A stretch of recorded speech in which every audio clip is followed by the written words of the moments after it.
별, 알퐁스 도데. 리브롱산에서 목동으로 일할 적에 나는 아무도 만나지 못한 채 몇 주일씩이나 외롭게 지낼 때가 많았다. 단지 나에게 라브리와 함께 양들을 돌보는 게 내가 할 수 있는 일의 전부였다. 가끔 약초를 캐러 다니는 몽드리르산의 수도사들이나 숫쟁이들의 시커먼 얼굴을 볼 수는 있었으나 그들은 외롭게 사는 게 버릇이 되어서인지 한결같이 말수도 적을 뿐 아니라 마을에서 일어난 일들은 아예 모르고 살아가는 소박한 사람들이었다. 그래서 보름 간격으로 식량을 날라다주는 목장 노새의 방울소리가 들리거나 심부름을 하는 꼬마 미아로의 명랑한 얼굴이나 나이든 노라드 아주머니의 다갈색 모자가 언덕 너머에서 보이기 시작하면 나는 그렇게 좋을 수가 없었다. 그들은 그동안 누가 세례를 받고 또 누가 결혼을 했다는 등 산 아랫마을 소식을 나에게 들려주었다. 그 가운데서 내가 가장 듣고 싶은 것은 이 근방에서는 가장 아름다운 주인집 딸 스테파네트 아가씨에 관한 소식이었다.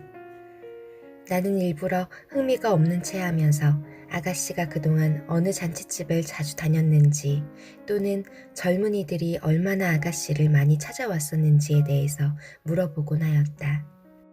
혹시 사람들이 산에서 양을 치는 주제에 그런 것은 왜 물어보느냐고 할지 모르나 나는 이미 20살이나 되었고 스테파네트 아가씨는 내가 아는 사람 중에서 가장 아름다웠기 때문이다.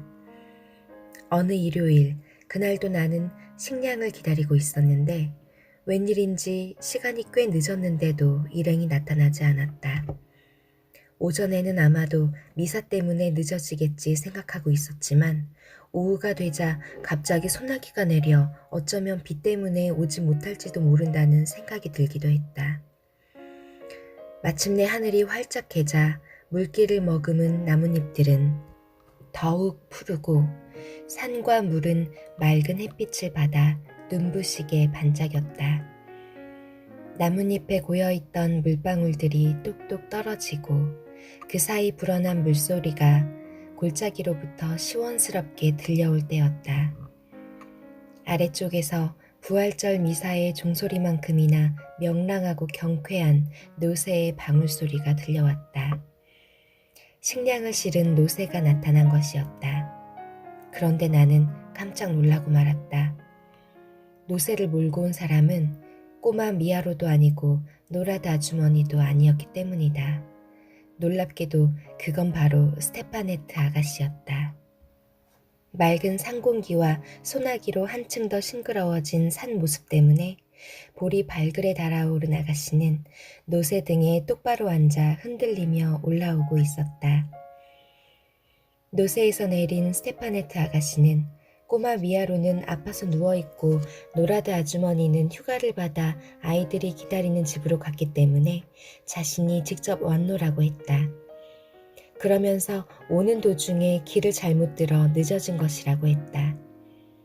그렇지만 꽃 모양의 리본이나 멋지게 차려입은 레이스 치마를 보면 숲속에서 길을 잃은 것처럼 보이지는 않았다. 오히려 어느 잔칫집에 가서 춤을 추다가 늦게 온 것처럼 보일 뿐이었다. 아, 아름다운 아가씨. 아가씨는 아무리 오래 바라보아도 실증이 나지 않았다. 지금껏 이렇게 가까운 곳에서 아가씨를 바라본 적은 한 번도 없었다.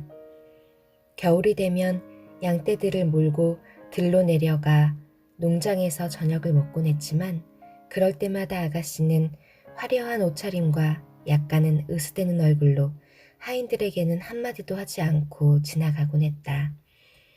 그런데 오늘은 그 아름다운 아가씨가 내 옆에 서 있었다. 그것도 바로 나를 위해서. 그러니 어떻게 정신을 똑바로 차릴 수가 있겠는가? 스테파네트 아가씨는 바구니에서 식량을 꺼내놓고는 호기심에 가득 찬 시선으로 주위를 둘러보기 시작했다. 그리고 옷이 더럽혀질까봐 살짝 치맛자락을 치켜들고서 양 우리 안으로 들어왔다. 우리 안에는 침대와 양피를 깔아놓은 집 방석, 벽에 걸린 커다란 외투와 지팡이, 그리고 화승총 등이 널려 있었는데 아가씨는 그것들을 하나하나 만져보았다.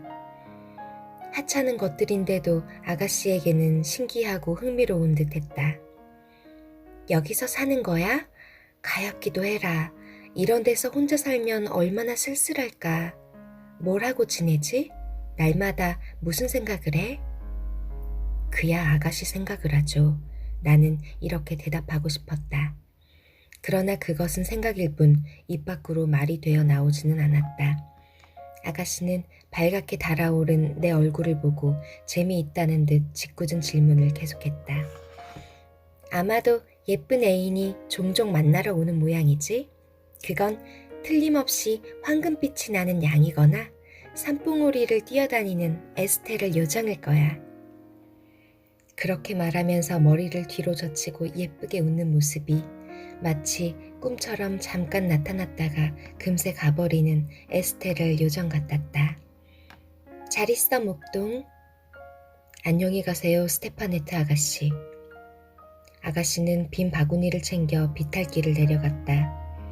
노새 발굽에 채여 나뒹구는 돌멩이들이 마치 내 심장 위로 쿵쿵 떨어지는 것만 같았다. 나는 꿈에 취한 것처럼 해가 거의 질 무렵까지 그 자리에서 꼼짝도 할 수가 없었다. 저녁이 되자 푸르스름한 어스름이 골짜기를 감싸고 양들이 서로 앞을 다투며 돌아오기 시작했다.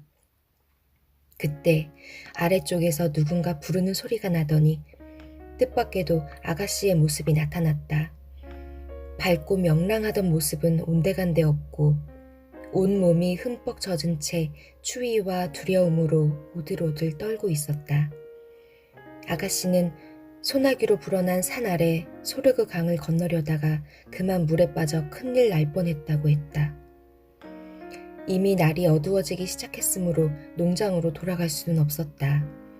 더군다나 아가씨 혼자 지름길을 찾아간다는 것은 거의 불가능한 일이었다. 그렇다고 내가 양떼들을 두고 같이 가줄 수도 없었다. 아가씨는 안절부절 못했다. 가족들에게 걱정을 끼쳐드리게 된 것이 무척 마음에 걸리는 모양이었다. 나는 어떻게든 아가씨의 마음을 안정시켜 주려고 온갖 궁리를 짜냈다. 아가씨, 지금은 7월이잖아요. 그래서 밤이 아주 짧아요. 그러니 조금만 참으세요. 나는 흠뻑 젖은 아가씨의 옷을 말리려고 서둘러 불을 피웠다. 그리고 우유와 치즈를 가져다가 아가씨 앞에 놓았다. 하지만 아가씨는 불도 쬐려 하지 않고 먹을 생각도 하지 않았다. 겁먹은 두 눈에는 눈물이 가득 고여 있었다. 그걸 보자 나도 울고 싶어졌다. 이윽고 어둠이 내리기 시작했다.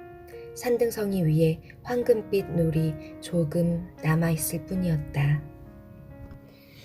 나는 아가씨에게 우리 안으로 들어가 쉬라고 말했다. 그리고 깨끗한 집 위에 새 모피를 깔아놓고 편히 쉬라는 인사를 한 다음 밖으로 나와 앉았다. 마음속 깊은 곳에서는 아가씨를 사모하는 마음이 불길처럼 타올랐지만 그 이상의 딴 마음은 조금도 들지 않았다. 아가씨는 신기하다는 듯이 자신을 바라보고 있을 양들의 눈길 속에서 양들보다 더 순결한 모습으로 마음 놓고 잠이 들 것이었다. 사랑스런 아가씨가 바로 내가 지켜주는 자리에서 편하게 잠들 수 있을 것이라는 생각은 나를 한없이 기쁘게 했다. 아득한 하늘과 반짝이는 별이 그처럼 아름답게 보인 적은 이제껏 없었다. 바로 그때 갑자기 우리 문이 열리면서 스테파네트 아가씨가 나왔다. 아마도 잠이 잘 오지 않는 모양이었다. 양들이 뒤척이면서 내는 지푸라기 소리 때문에 모닥불 곁으로 나오는 것이 더 낫겠다고 생각했는지도 몰랐다. 나는 두르고 있던 양피를 벗어 아가씨 어깨에 둘러주었다. 그리고 모닥불을 뒤적여 불길이 더욱 활활 타오르게 했다. 우리는 아무 말도 하지 않은 채 앉아 있었다. 만일 당신이 집 밖에서 밤을 샌 적이 있다면 사람들이 잠든 사이에 눈을 뜨는 또 하나의 고요한 세상이 있다는 것을 알 수 있을 것이다. 샘물은 더욱 맑은 소리를 내며 솟아나고 연못은 작은 불빛들로 아름답게 흔들린다. 산 요정들은 이 산 저 산으로 훨훨 날아다니고 어디선가 나뭇가지들이 가볍게 스치는 소리도 들린다.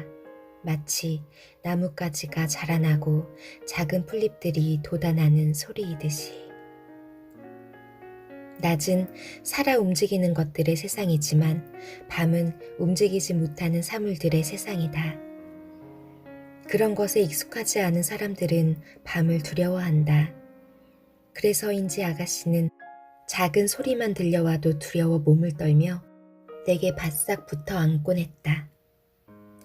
한 번은 길면서도 약간 낮은 소리가 아래쪽 연못으로부터 물결치듯 우리 쪽으로 들려왔다. 그 순간 크고 밝은 별똥별 하나가 우리 머리 위를 지나 소리나는 쪽으로 빠르게 흘러갔다. 그것은 마치 그 소리가 밝은 빗살을 그쪽으로 끌고 가는 것처럼 보였다. 저게 뭐야?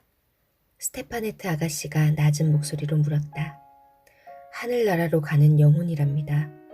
나는 성우를 그으면서 대답했다. 아가씨도 따라서 성우를 그렸다. 그리고 뭔가 생각하는 듯 하늘을 쳐다보며 이렇게 물었다. 목동들은 모두 마법사라고 하던데 그게 정말이니? 아니에요. 우리는 이처럼 높은 데서 별과 아주 가까이 살고 있으니까 평지에 사는 사람들보다는 하늘나라에서 일어나는 일들을 조금 더 알고 있을 뿐이에요. 아가씨는 여전히 하늘에서 눈을 떼지 않았다. 한 손을 머리에 얹고 양피를 두르고 있는 아가씨의 모습은 하늘나라의 목동처럼 보였다. 참 많기도 해라. 어쩌면 저렇게 아름다울 수 있을까? 난 지금까지 저렇게 많은 별을 본 적이 없어. 넌 저 많은 별들의 이름을 알고 있니? 그럼요. 자, 보세요.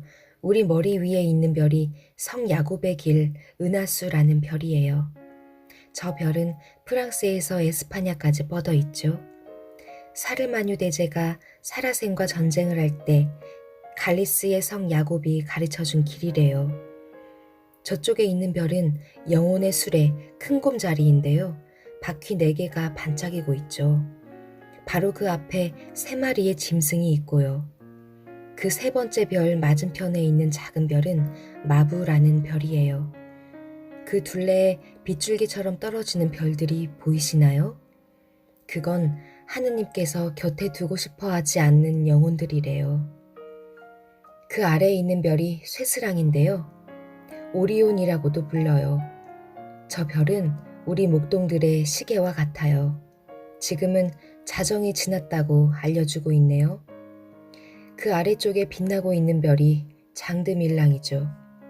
하늘의 횃불이라고나 할까요? 저 별에는 우리 목동들만 알고 있는 이야기가 있어요.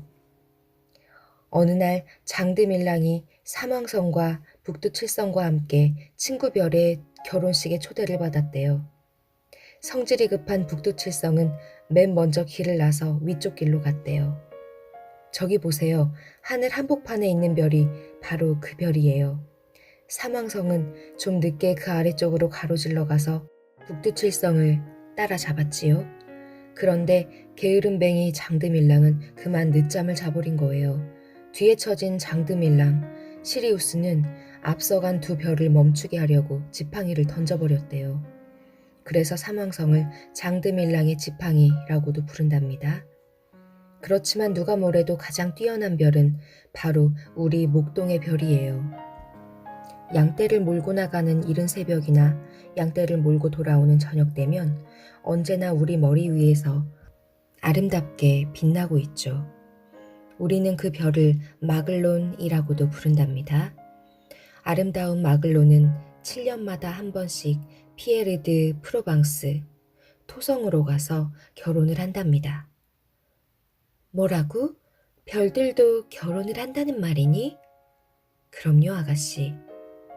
나는 별들의 결혼에 대해서 좀 더 자세하게 말해주려고 했다. 그런데 그때 무척 부드러우면서도 따스한 무엇인가가 내 어깨 위에 가볍게 닿았다. 그것은 졸음에 무거워진 아가씨의 머리였다. 리본과 레이스, 그리고 물결처럼 부드러운 머리카락이 내 어깨에 기대어 온 것이었다. 아침 해가 떠올라 하늘의 별들이 그 빛을 잃을 때까지 아가씨는 꼼짝도 않고 내 어깨에 기대어 있었다.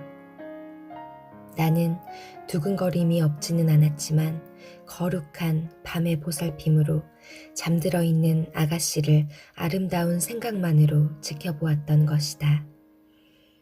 우리 주위에서는 하늘의 수많은 별들이 마치 순결한 양떼처럼 조용히 있었다. 내 머릿속에는 이런 생각이 떠올랐다. 이 세상의 수많은 별들 가운데에서 가장 밝고 아름다운 별 하나가 지금 길을 잃은 채 내 어깨 위에서 잠들어 있다.